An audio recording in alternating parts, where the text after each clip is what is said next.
well, hello there. Welcome. Come on in.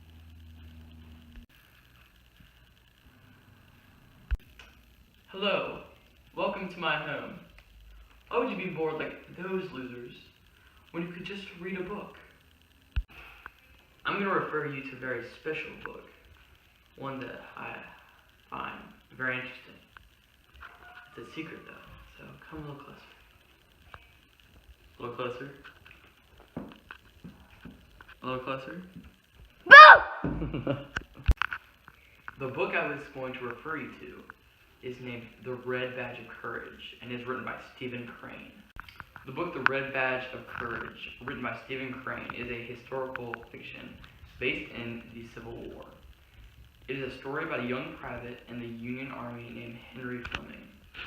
Henry was an insecure and cowardice young man who hadn't experienced any wars firsthand. During his first battle, Henry was unnerved while witnessing the violence and death.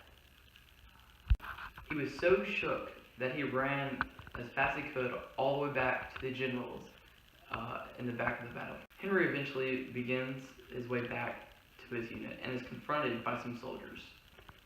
The soldiers hit him over the head with the butt of their guns.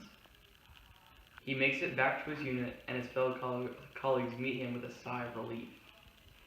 They had thought he was killed on the battlefield and didn't even think of the possibility that he had run away and abandoned his friends.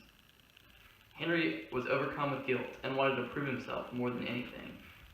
In hope to repay his unit, he fights bravely in the next few battles and becomes known as a true veteran. In the end, the author doesn't provide us a specific battlefield, so we get the sense that the battle is everywhere and all-encompassing. From the description of the battlefield, the fighting seems to be going in all directions, adding to the large scope of this war.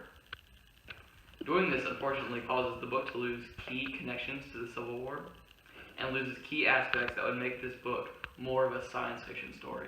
The changes Henry goes through makes the book somewhat of a coming-of-age story. He enters the military as a young adult, and after fighting a couple gruesome battles, he leaves as a real man.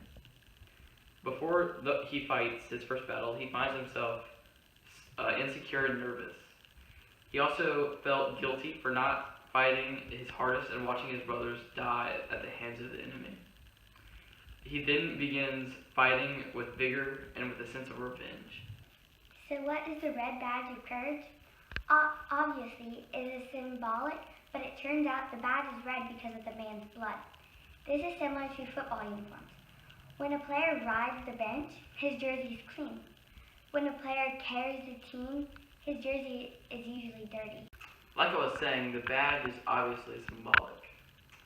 And of course, I highly recommend this book, Red Badge of Courage, written by Stephen Crane.